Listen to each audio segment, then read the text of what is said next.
Okay, eventually we want to get to the story of how Mick Mars stole your guitar, your Gibson SG, and, how he just took your guitar from you, man. But first, let's hear how you met Mick and more. Let's start at the beginning, okay? Okay, now I was in Santa Ana and I met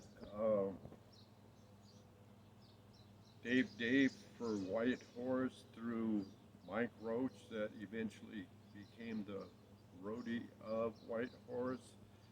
So I made friends with him, and through him, I eventually met Bob Dill because I would help Mike Roach to set up their stage and tear down a couple of times out in Lancaster and just go for kicks.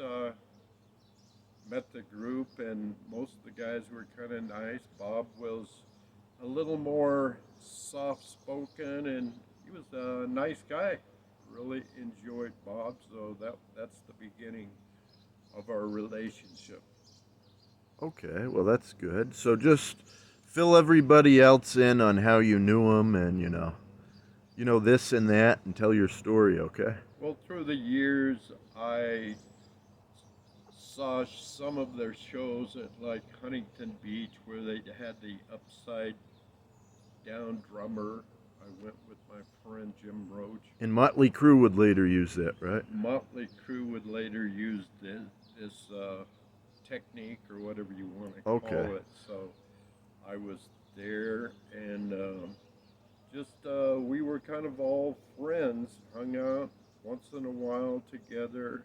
I would stop because I drove a truck for thrifty drugstores, and I would be down in LA, and I would go over to the White Horse House. They lived in that one, I can't remember the area exactly, and this is probably in the late 70s. The years kind of blur just a little bit there, but they had Dave had got the house from Flash Cadillac. It used to be the band's an old band that they used that house. So Motley Crue, or excuse me, Mick Mars slash Bob Dill lived in that house with all band members and also the roadies, Mike Roach and his friend Carl, that was a roadie for him too. So I would pull it at the end of the street for my lunch break for thrifty drugstores when I was delivering local, and then I'd walk down there, have lunch, visit Mike, Bob, his girlfriend, and his little child that I just knew the child as Boat Smoke, because as Bob told me that when he blew smoke rings, uh, the child couldn't say blow smoke rings. He'd say boat smoke. So he got the nickname of Boat Smoke. That was his child's nickname. So we were friends after that. And anyway, do you want me to get into later details here? Or? What you want to get into how he moved in with you, right? Because you took him in. Yeah, at one point he came to me and he said, John, he says, I don't want to go because the group had, I guess they had broken up, and he was looking for a place to live. And he said that he didn't want to go into the workforce because he didn't want to wrap himself up with bills, and he didn't want to damage his fingers. And Yeah. and since I had a two-bedroom apartment in Westminster, I said, I got a spare room, Bob. Just move in here as long as you want. So he probably lived there approximately a year. And how much did he pay in rent? He didn't have money, so really I didn't charge him any money. So you gave anything. him food too? Uh, he was welcome with all the what was there. He probably had a little money. His parents lived in Midway City, so he'd visit his dad. So Rent free though, that's a pretty good deal for a year. Yeah, Not many people get that nowadays. yeah. Or Well, even then, for we that were matter. I mean, pretty it's close friends, and at one time he wanted me to start a group with him, a band, because he knew that I played drums, and he said some. I don't want to be vain, but he said he liked. He said I had the looks that would make a rock and roll band go a little further. So, not to blow my horn, but I'm just getting at the truth. I don't think I'm anybody special myself. But anyway, he took me down. I visited Nikki Six down in the LA area. Could have been Hollywood. And Nicky was dragging music out of his cupboard or hallway and showing me all these things he wanted to do in a band. And since I can't read music, I read the lyrics and they were okay, but I told him unless I hear the music, I really don't know how this is going to sound. But yeah. we touched bases there, and after a while, I would get out of state hauls for thrifty drugstores.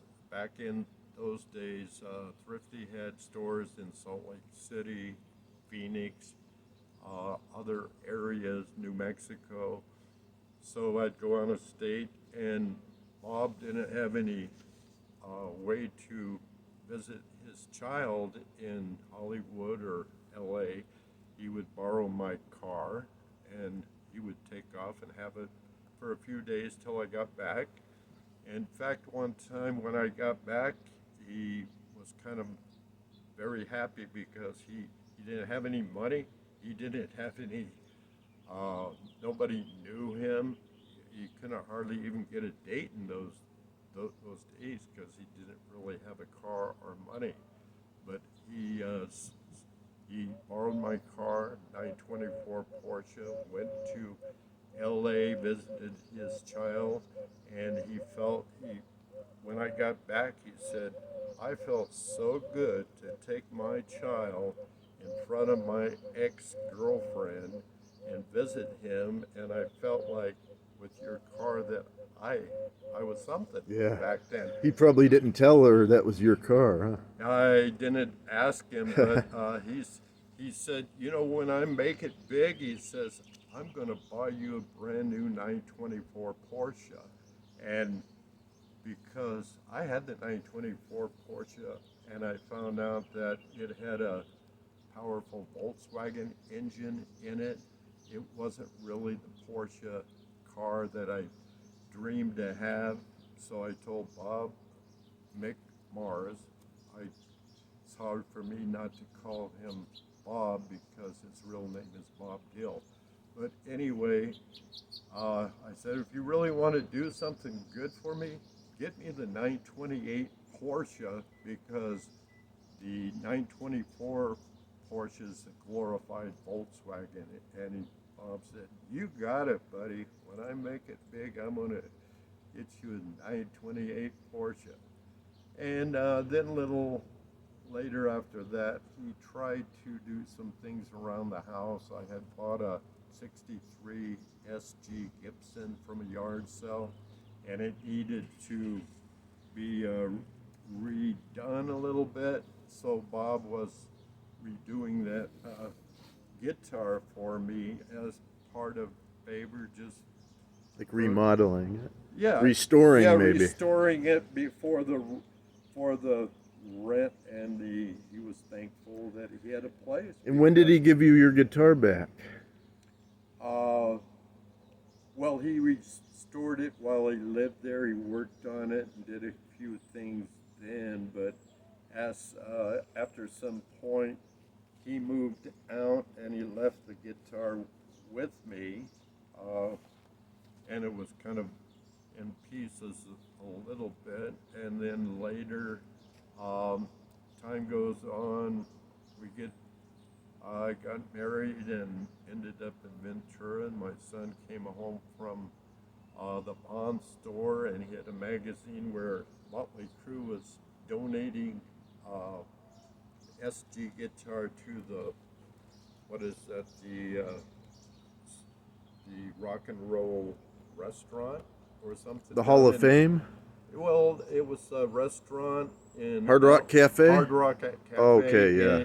in either L.A. or Hollywood, and it was looked like my '63 Gibson restored, Wow. where they all signed it, So hung he- it up on the So he wall. never gave you the one repayment he would give you for staying, let him stay with you for all that time was a guitar. Not only did he never give you your guitar back, you know, he stole it from you, but he may have donated it to some place and got all the glory for donating it, like he's the good guy too. It's probably still hanging on the wall. I haven't been into that Hard Rock, but it Wow. could be. I don't know. Or it All could I be in know- his collection too. It could be. I just know that I knew where his dad lived because he was a preacher in Midway City. Got his address, sent that guitar off to his dad because I knew that Bob visited him on Christmas.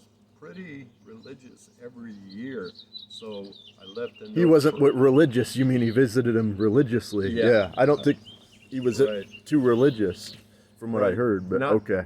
No, but he was a heck of a guy, though. I like Bob a lot. But Yeah. anyway, I mailed that off, and then a few years later, I never get my guitar back because I left a note for his dad to give this to Bob and finish the restoration on the guitar.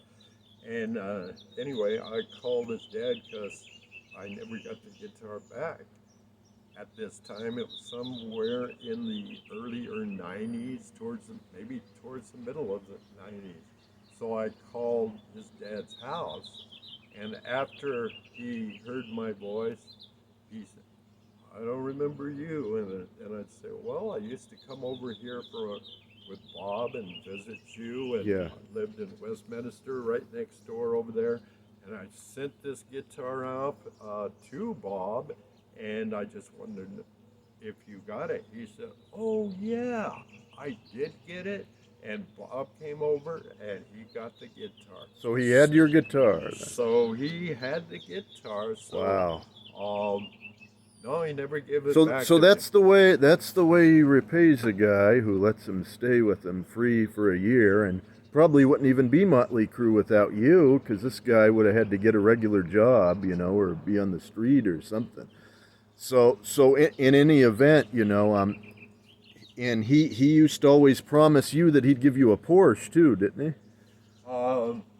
Yeah, for using my car, I let him use it a few times to go do his thing, and then I had a friend down the street, Mike Roach's brother, Jim Roach, that he would borrow it once in a while, because when I went on He would in addition to Bob Dill, he would borrow it too, Jim Yeah. Roach. Okay. Yeah, they're usually, keep it cleaned and everything. Yeah. And really, we didn't worry about people dinged up because we trusted our Yeah. friends back then. It was a different day back then, but Well, this is very interesting, and what else I wanted to say too was they like Mick and them, like, just to let somebody take them in that long, just take your guitar, because I know you've tried contacting him a lot. He doesn't answer on social media, on Twitter about your guitar, letters. You tried going to his residence.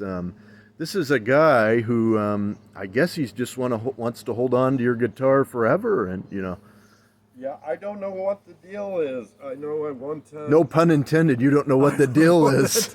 What's the deal with deal?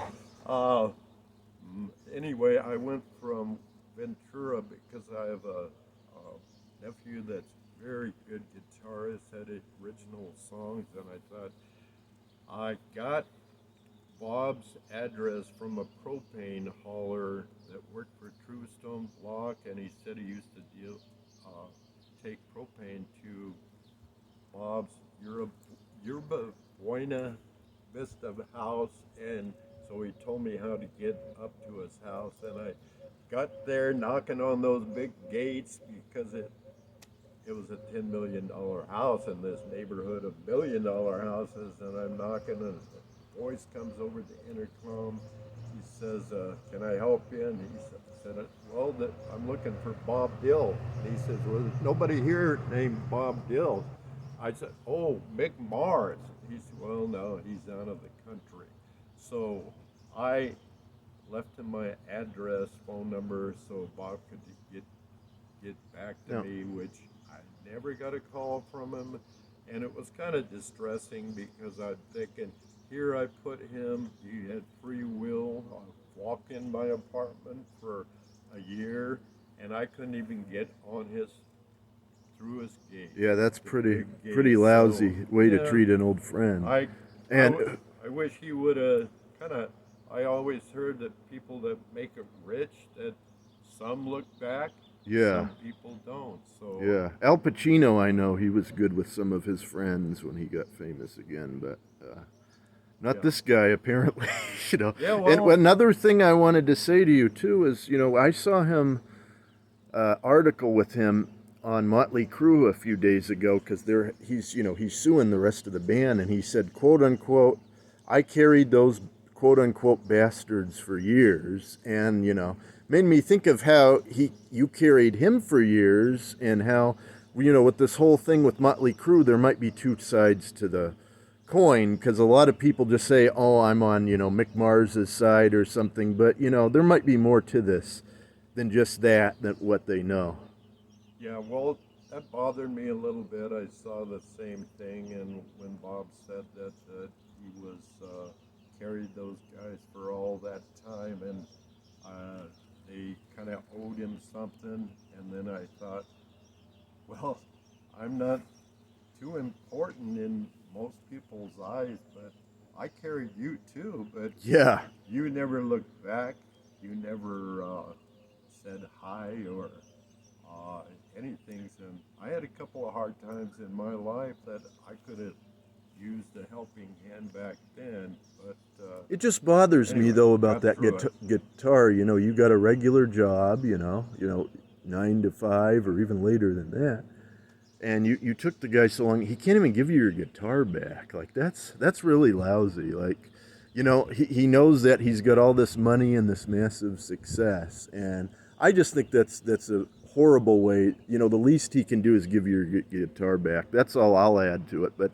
that just shows what his character is, I think. And I know you're above saying something like that, but I just see it that way. That it just shows lack of character. Well, that wouldn't have bothered me to get my guitar back. That would be a beautiful thing. I had to sell my Fender Stratocaster USA to get through a couple of hard months a few months back, and that hurt me very bad. So I don't like to lose my guitars. Yeah. Well, thank you for this interview. Is there anything else you want to say before we wrap it up? I just having a beautiful day here in Southern California. You can't beat it. Yeah, good weather, huh? You can't rent it, you can't buy in it, but enjoy the day, huh? They